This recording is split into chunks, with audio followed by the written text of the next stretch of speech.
Добар ден, прв дневник на Канал Плюс со прилози за денешните случувања во регионот и пошироко. Почнуваме со најава на делот со држините во дневникот.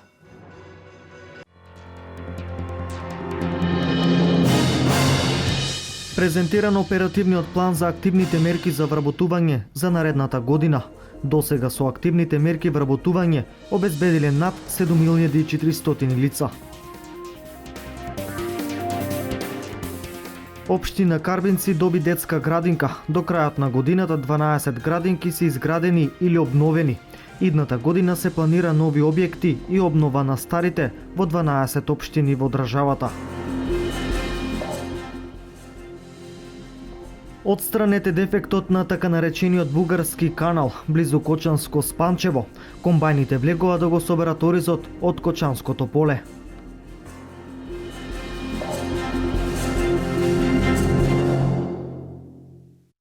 Отворен ден имаше Агенцијата за вработување на Република Македонија во Штип. Генералниот директор Владко Поповски се сретна со дел од невработените лица и работодавачите, ги слушна нивните барања и им ги појасни новите мерки за вработување и самовработување. Средбите со невработените лица, директорот на Агенцијата за вработување на Република Македонија Владко Поповски ги користи за информирање во однос на тоа дали Агенцијата е на вистинскиот пат со оперативните мерки и планови за вработување, а со собствениците на компаниите да разговара за тоа што им е потребно да најдат соодветен работен персонал. Бевти во други градови, што вела таму? Па, буквално јас ги предизвикувам сите оние што доаѓаат да ни искритикуваат, да видиме што сме погрешиле, бидејќи само така ќе знаеме што грешиме, што треба да се поправи. Во сите други градови беше околу неможноста за вработување на постари лица, кој што реков дека со текот на времето тоа се случи во Штип, во Кавадаци, каде што се потроши сите оние на расположлив млад кадар и почна да вработува лица и во посериозни години, бидејќи и луѓето во посериозни години се добри работници, само им треба добра стимулација, добра мотивација и тие ќе дадат многу повеќе од себе отколку младите. Таков е случајот со 57 годишниот Венцо Апостоловски, кој од 1993 година е евидентиран како невработено лице во Агенцијата за вработување во Штип. Имате работено до сега негде? Имам. Каде? Имам рудник управиштето. Последниот пат. И после не поштијан и од тога таму нема никакви дистинции. И што е оно што ве интересира, што ќе го прашате директно? Било што да таму се најде работа. Било што би работели и 23 годишната Сибела Аџан Шакирова и 26 годишната Рахела Шакирова. За каква работа сте заинтересирани? Секаква. Не е битно работа да е. Би го прашале кај можеме да се вработиме и кои услови така нешто. А за каква работа сте заинтересирани? Па исто за секаква работа која било, работа да е. За работодавачите учествуваат во обука на лица кои подоцна би добиле постојано вработување.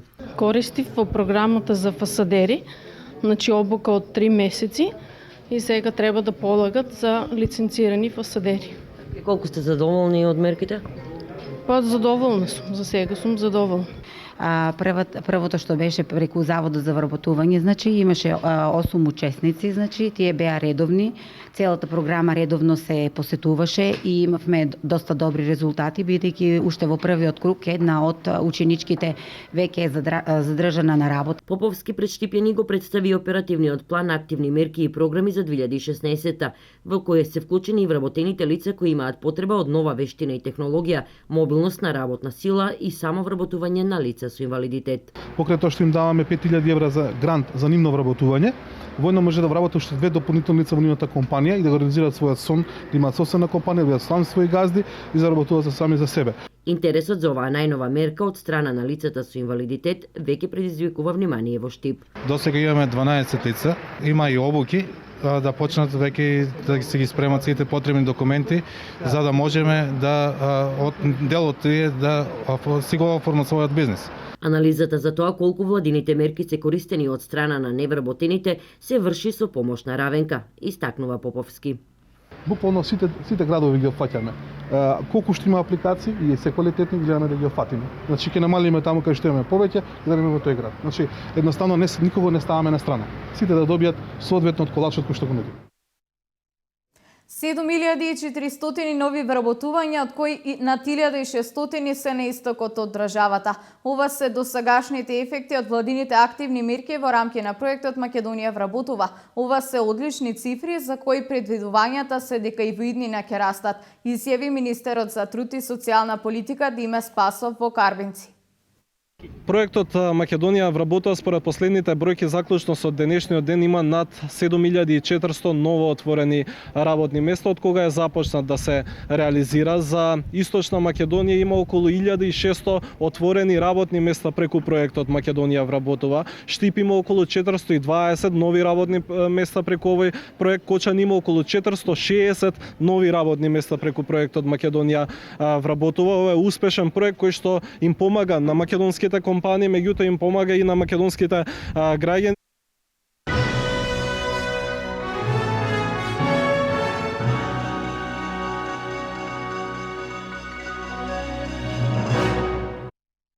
Пуштен е во употреба објектот на новата градинка во село Таринци во општина Карбинци. Капацитетот е целосно исполнет, а се размислува и за проширување на градинката. Оваа година Македонија ќе има 12 нови градинки, а за идната година во план е изградба или обнова на уште 22 градинки. Општина Карбинци е пример за една мала општина од истокот на државата која што се развива и во која се гради. Со упорноста на градоначалникот Минов и неговиот тим, денес општината доби нов и современ детски објект. Ова денес го истакна министерот за труд и социјална политика Диме Спасов, кој присуствуваше на отворањето на новата детска градинка Кокичиња во село Таринци, општина Карбинци. Големо е задоволството да се отвори една убава, модерна, современа детска градинка и во рурално населено место.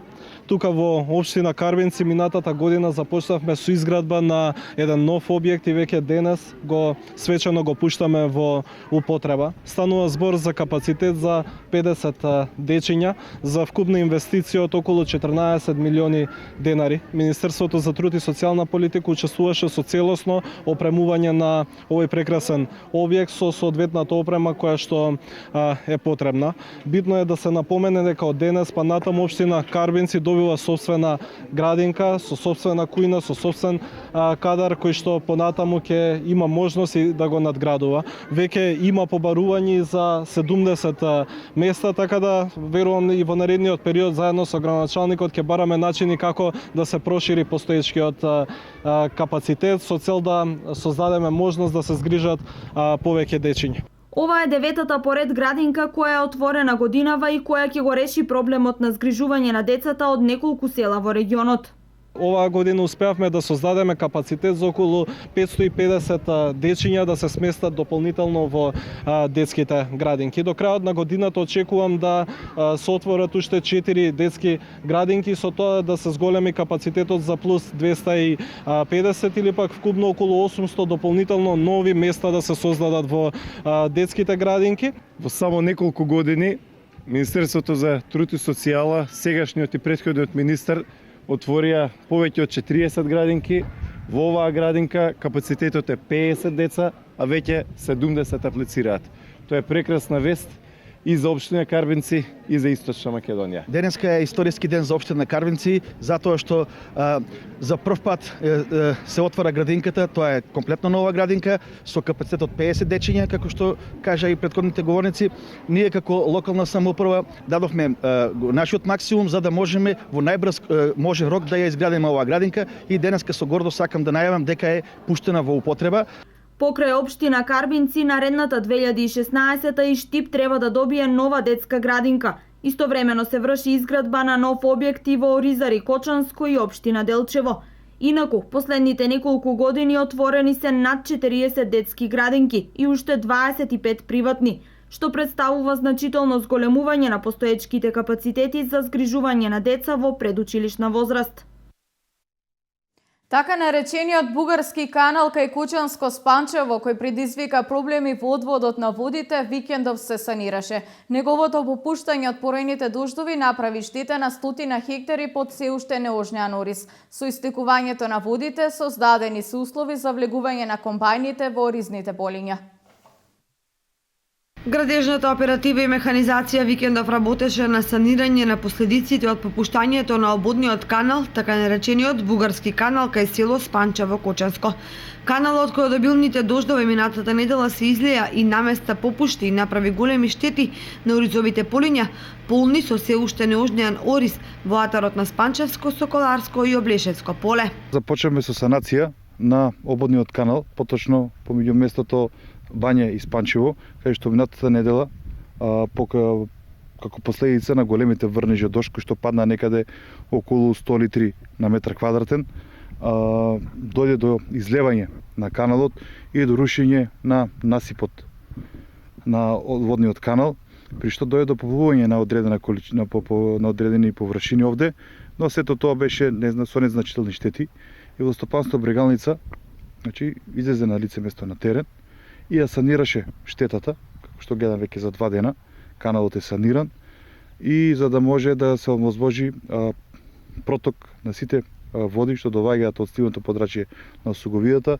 да се дислоцираат, односно да не го поплуват полето, да бидат транспортирани, значи водите да бидат транспортирани до река Злетовска. Биличев информираше дека се изчистени и од водните канали со што водата од оризовите полиња во овие атари од полето е повлечена. Организацијата излезена на терен, нема никакви последици од поплавите. Комбањите се излезени и жнеат, значи таа количина на вода што беше излејана од каналот, исто така и како што знаеме дека беа и огромни врнежите за тие 48 часа што падна некаде околу 100 литри на метар квадратен, беа огромни врнежи и со каналската мрежа што имаме во нашиот систем, водата беше дислоцирана и пуштена во реципиентите. Инаку од поплавите на овој така наречен бугарски канал и од дождовите, 100 хектари под оризов род во атарот на Облешевско поле беа под вода.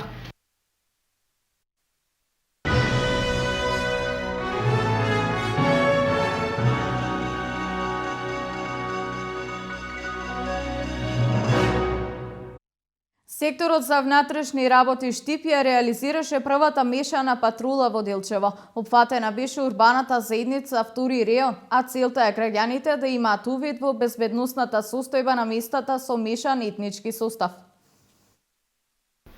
Секретаријатот за внатрешни работи од Штип заедно со жителите на урбаната заедница Втори реон од Делчево ја реализираше првата полициска соседска патрула која имаше за цел увид во безбедноста и нарушувањата на јавниот ред и мир во подрачјата каде живее население од мешан етнички состав. Ова акција ќе допридонесе да граѓаните видат каква е позорната служба, дали е позорникарот како ја обавува нивната служба, дали е безбедна нивната урбана заедница, да преку нивниот претседател на урбаната заедница, преку општината си ги отстранат овие безбедносни проблеми кои ќе ги затекнеме на подрачјето на нивната општина. Дека со животот помеѓу различните етнички заедници во Делчево е на високо ниво, потврдија самите жители, како и исламската верска заедница Мехмед Фатих II.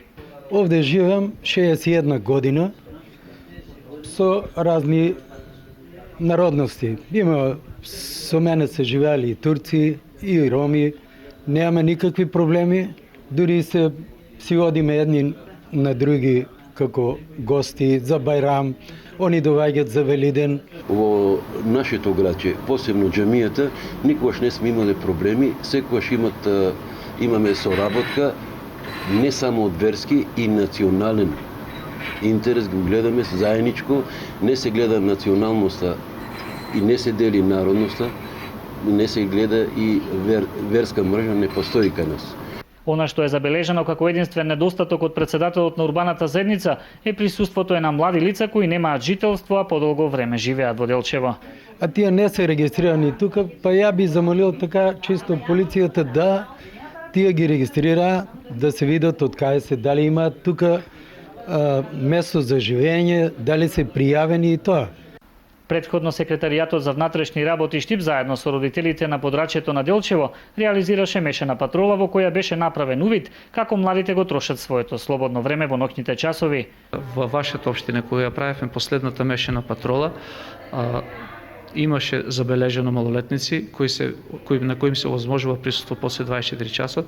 Затоа наредниот ден направивме акцијска контрола, репресивна акцијска контрола, каде беа затекнати малолетници и против сопствениците беа поднесени соодветни пријави.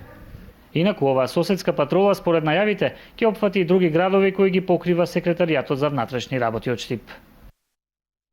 47 годишен делчевчанец со иницијали ДМ доби кривична пријава заради измама. Тој во период од 2 години лажно представувајќи се на вработени во фирма Брегало Дилчево во 7 наврати успел да подигне од фирмата техничка стока во вредност од околу 206.000 денари. Измамникот од 2013 до 2015 година подигнувал стока од Брегал во име на фирмата Хлоп Трейд од село Росиново Беровско, но не бил вработен во оваа фирма и земената роба не ја доставувал таму, туку ја задржувал за себе.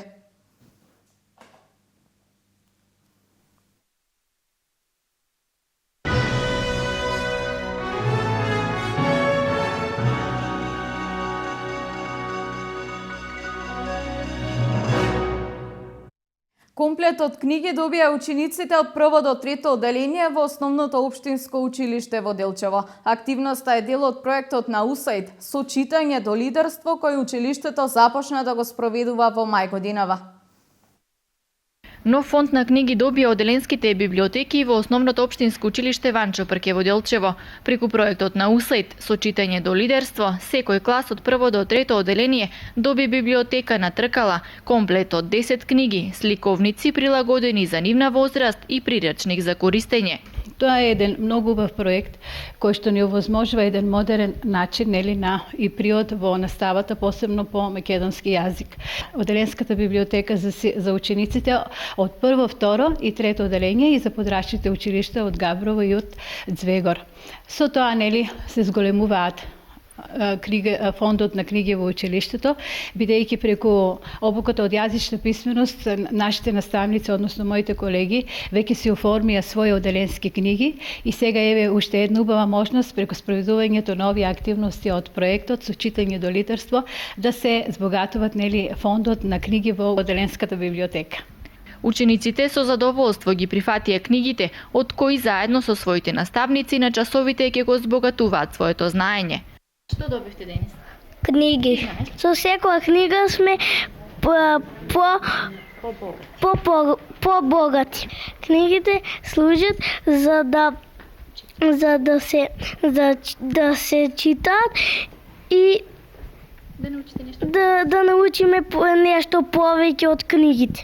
Библиотека е нешто што се позајмуваат книги, што можеш да земеш книги и да ги вратиш.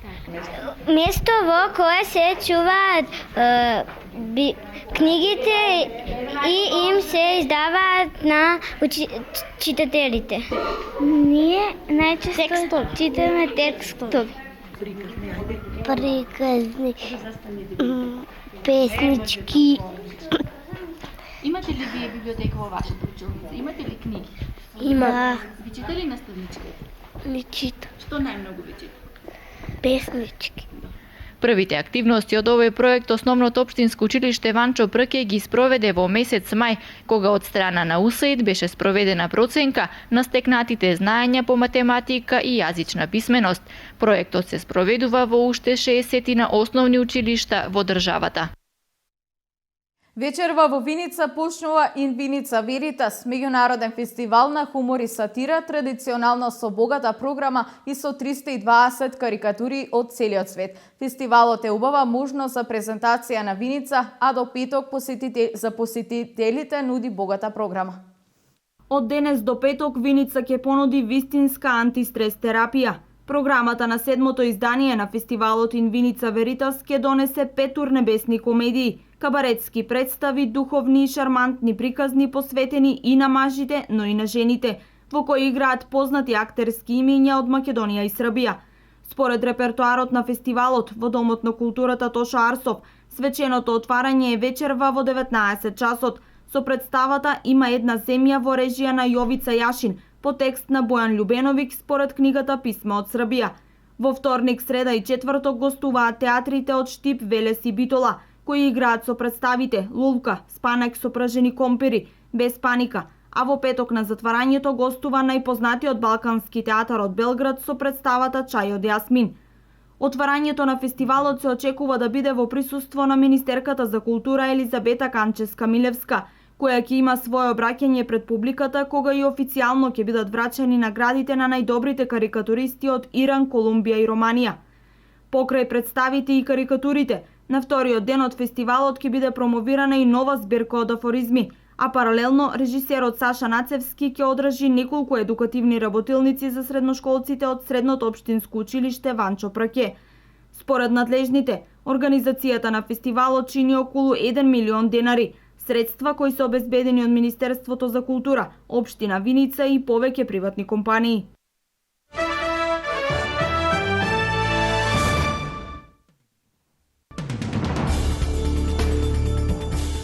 Во Подгорица утрово е мирно по синокешните протести на опозицијата во кои потешко бил ранет еден полицаец кој со камен бил погоден в глава, додека 5 мина други се полесно повредени. Полицијата во еден момент употребила солзавет за разбивање на протестите во кои учествуваа неколку илјади луѓе. Оштетени се неколку објекти и возила. Опозицијата постави ултиматум до сабота владата да поднесе оставка и да биде формирана преодна. Во спротивно е најавен голем протест во Подгорица. По повод повеќедневните протести заседаваше и Советот за национална безбедност кој оцени дека полицијата интервенирала поради незаконското однесување на демонстрантите кои се спротивставиле на полицијата. Мал авион се срушил по кратко време откако полетал од патничкиот аеродром во Богота, Колумбија. 5 лица ги изгубиле своите животи, а 7 се повредени, од кои 2 се во критична состојба. Имено вчера авионот полетал од аеродромот Елдорадо во Богота и само 3 минути подоцна се срушил во непосредна близина во населбата Енгатива. Шефот на полицијата на Богота изјавил дека пилотот и тројца од патниците ги изгубиле своите животи. Ова е трета несреќа од ваков карактер, од ваков вид во Богота во последните 3 месеци. Германскиот канцелар Ангела Меркел и понуди подршка на Турција за побрз напредок во незините напори за влез во Европската Унија, во замена за поголема соработка на Анкара во запирањето на бранот мигранти. Говорејќи во Истанбул на заедничката пресконференција со премиерот Ахмед Давутоглу, Меркел понуди олеснување на визниот режим и финансиска помош. Ниту една земја не може само да се справи со бегалците, изјави таа. Од своја страна Давутоглу наведе дека решение за проблемот би било формирање безбедни зони во Сирија.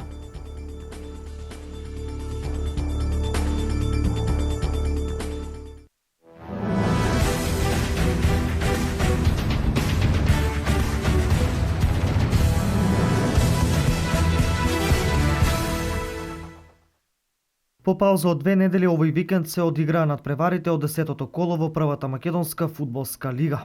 На арената Филип II во Скопје дербито меѓу Работнички и Бергалница заврши без погодок, по кој двете екипи мораа да се задоволат со по 1 бод.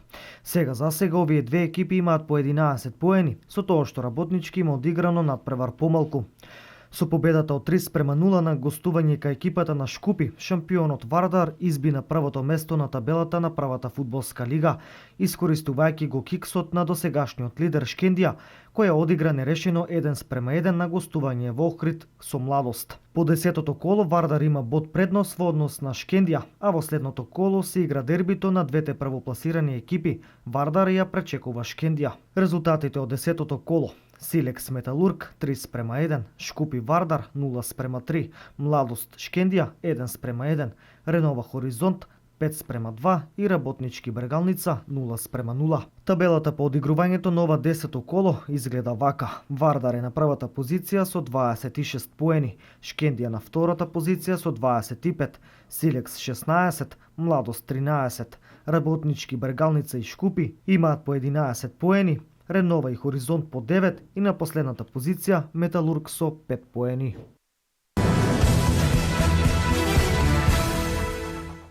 Уште едно бледо издание на тимот на Осогово откочени во рамки на одиграното коло во третата фудбалска лига Исток. На стадионот Никола Мантов пред околу 400 гледачи, тимот на Осогово загуби од Беласица со 1:2. Третиот пораз на Осогово доаѓа од еден од најквалитетните тимови во лигата Беласица, тим кој што со головите на Атанасовски во 68-та и Аслани во 70-та за 2 минути ги нокаутираше жетварите. Почесниот погодок за Осогово го постигна Аксентиев во 90-та од пенал. Она што сигурно ги мачи кочанчани е тоа дали доколку доколку судијата во 17-та минута покажеше на белата точка, надпреворот ќе тргнеше во друг правец. Сепак тоа не се случи, па затоа мрежите во првото полувреме мируваа. Во второто полувреме имаше поофанзивен фудбал. Голот следуваше во 68-та минута, кога струмичани по добро изведената акција стрелаа прецизно, а стрелец на погодокот беше Атанасовски. 2 минути подоцна Аслани искористи едно невнимание на домашната одбрана и биеше во левиот долен агол на немокниот Лазаров. До крајот поразот Осогов успеа да го ублажи со удар од белата точка, удар кој прецизно го реализираше Аксентиев.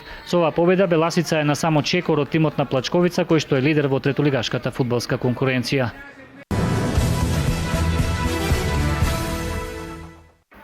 Пон погодок за ракометниот клуб Делчево овој викенд. Во трите надпревари кои што ги играа машките и женските екипи, забележани се 3 победи. Во саботата најпрвин пионерките ја донесоа првата победа совладувајќи го домашниот тим на Овчеполе со 20-12, со што се вратија во игра во продолжението на првенството во пионерска конкуренција. Првата победа на овој викенд ја забележаа и кадетите кои што во надпреварот со Вардар од Неготино славеа на домашен терен со 21-18. Третата победа овој викенд ја забележаа младинките кои што имаа најлесна задача од сите екипи. Тие ја совладаа екипата на Бисинов од Велес со резултат 43-18. Овие победи го поттикна раководството на ракометниот клуб Делчево да апелира до стопанските субјекти во Делчево да се обидат барем малку да ги подржат спортските клубови во нивните активности, бидејќи младите спортисти тоа како заслужуваат подобар третман. Радува фактот што публиката повторно овој викенд беше на ниво и исполни салата во Средното општинско училиште Методи Митерски Блицо.